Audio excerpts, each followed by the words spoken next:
Katt Williams had been on countless tours, comedy clubs, and movie sets, but nobody expected him to roll up one sunny afternoon at the Redwood Paws Animal Shelter in a quiet part of town. He arrived alone, wearing a casual hoodie and jeans, far from the bright stage lights and flashy suits he was usually associated with. He'd heard about Redwood Paws from a friend who volunteered there, describing how they housed dogs, cats, and a handful of rabbits needing extra care. Katt, who'd always had a soft spot for animals, decided he'd drop by and see if there was anything he could do to help. Little did he know the day's calm would turn into a minor storm of controversy, overshadowing the shelter's usual routine. The moment he parked, staff members who recognized him were amazed. Redwood Paws wasn't used to celebrity visits, especially not from a comedian known for his energetic style and unfiltered opinions. A few volunteers nudged each other, whispering, "That's Katt Williams, right?" The rumor traveled fast within the small building's halls, and soon the manager, Ms. Daniels, came out to greet him personally.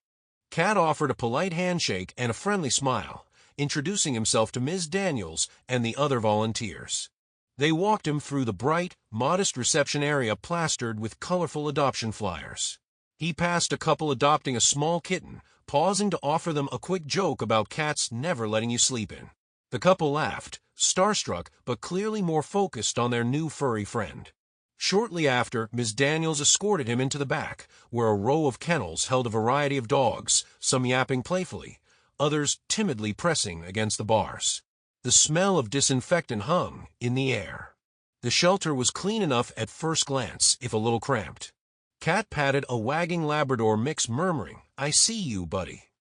The dog's tail banged against the metal kennel, overshadowing the hush of the hallway with a rhythmic clang. Katt asked how the animals were cared for, about their feeding schedule, daily walks, socialization. Ms. Daniels explained that they were underfunded and relied mostly on donations.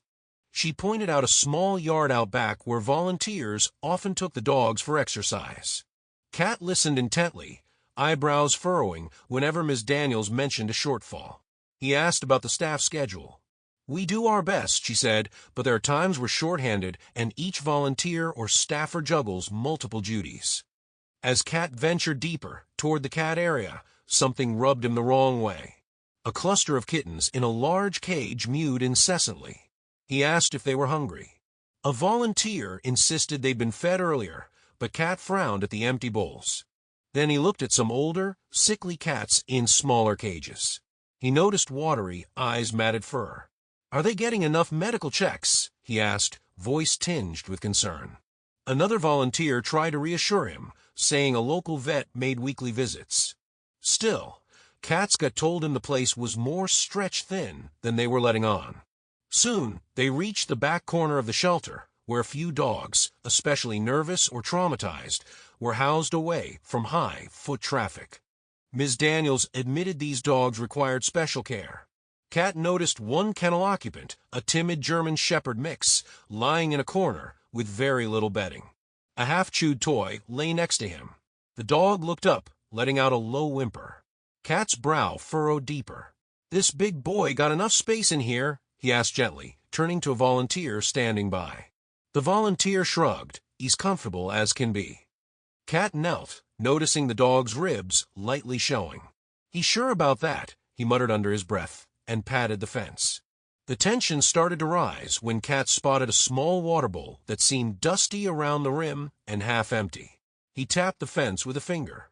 "Hey, I'm not trying to be disrespectful, but is that normal?" The volunteer paused, glancing around for Ms. Daniels to step in. Katt, feeling a wave of sympathy for the dog, repeated louder, "This water bowl's dirty. Y'all short on staff or something?" He wasn't shouting, but his voice carried.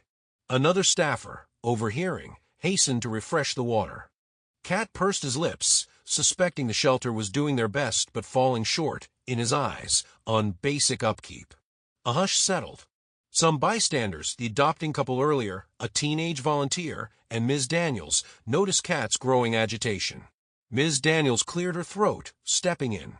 "We're under a lot of constraints," she said calmly. "We don't have the manpower or the funds of a major facility, but we try. Our volunteers come daily to feed, walk, and clean." Katt nodded, but didn't look fully convinced. "Look, I know you're not some big funded machine," he replied, "but come on, dirty water bowls, near empty bowls for kittens? This gotta be addressed." A volunteer bristled. "We do address it constantly. We can't help it if a dog or cat knocks over a bowl or drools in it. We do rounds, but we might not catch it every second." Katt's voice dipped lower, brimming with frustration. "I get accidents happen, but from what I see, some of these animals might not be getting top-tier care. That's all I'm saying." Another volunteer raised eyebrows, retorting that they were proud of the shelter's cleanliness. Ms. Daniels tried to intervene before it escalated. But by now, a cluster of onlookers had formed, some with phones in hand. This was Katt Williams, after all. A small comedic meltdown overshadowing a normal day's hustle was brewing. Katt's eyes flicked at the staffers. "Look, I'm not out to shame anyone," he insisted, "but let's be real. These animals deserve better. Doesn't mean you're not trying. It just means improvements are needed." Ms. Daniels asked him to step aside for a calmer chat, but a couple volunteers heatedly said, "We're doing everything we can," or "We're a no-kill shelter with minimal resources." Katt matched their earnestness, though his tone stayed mostly measured. He took a step toward them, raising his palms to keep it civil. Journalists from a local news station who'd initially dropped by for a famous comedian visits shelter fluff piece now perked up, noticing the tension. Cameras pivoted to catch Katt's expressions.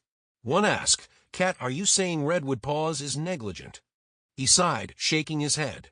"I'm saying they're under-resourced, and from the glimpses I see, some animals might not be getting the level of daily care they need.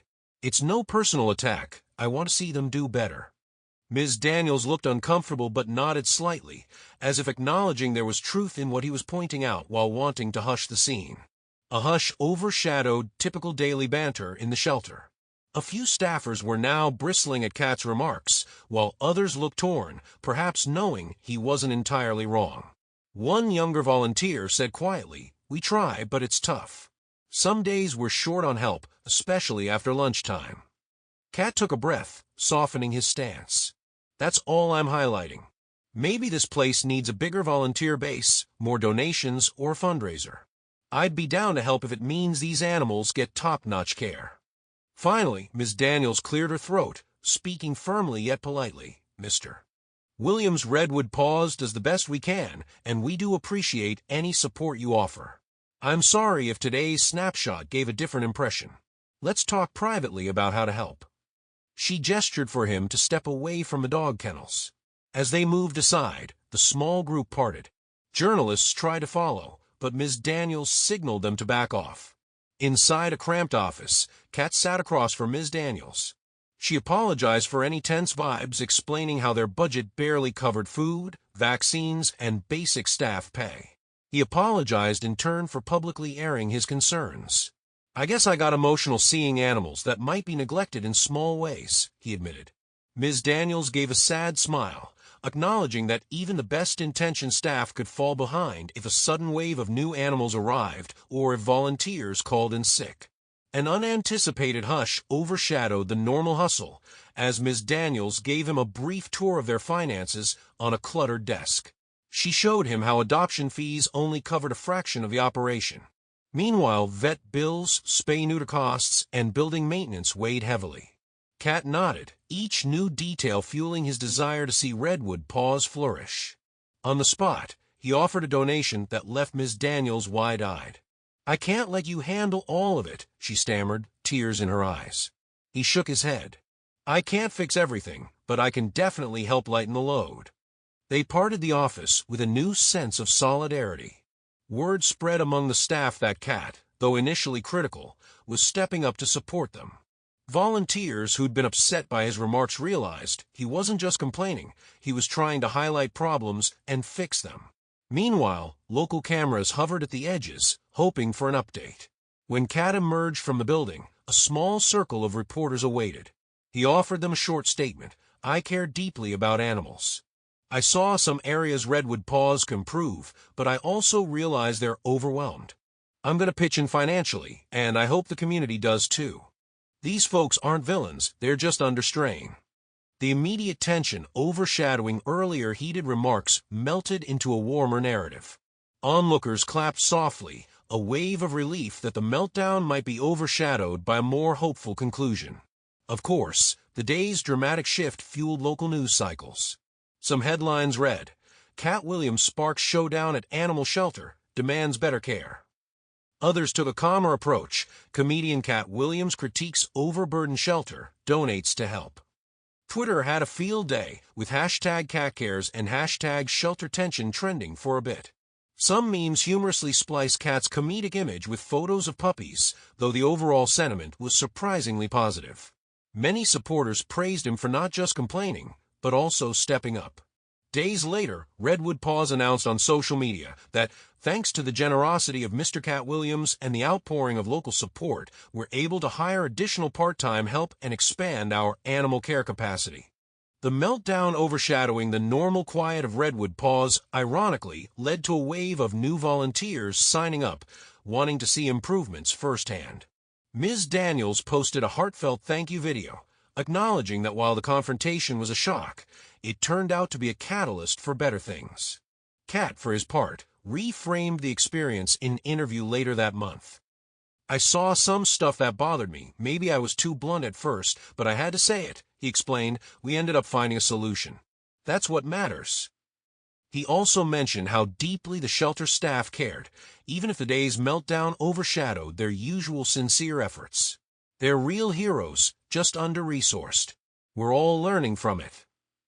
In the end, Redwood Paws welcomed the comedic meltdown overshadowing typical daily routine because it shone a spotlight on a crucial cause. Some locals teased that Katt nearly bit off a volunteer's head with his strong words, but many realized it was just genuine worry for the animals. The staff, no longer offended, admired the outcome, a renewed wave of donations, volunteers, and support. For the animals, those wide-eyed kittens, timid dogs, and even a few rescue rabbits, it meant better bedding, more consistent feeding, cleaner bowls, and new fosters ready to help. And so, in a twist of fate, Katt Williams' unplanned critique overshadowed Redwood Paws' usual day, but also lit a spark of positive change. The meltdown that nearly unraveled the staff's nerves resulted in a wave of improvement they'd long needed. In time, the shelter's staff told the story with a fond smile. Katt came in, called us out, but also showed big heart in the end. And for Katt, it became one more chapter in his unpredictable journey, proving that sometimes speaking up for those who can't speak for themselves is worth the tension it causes, especially when it leads to second chances for the most vulnerable creatures among us.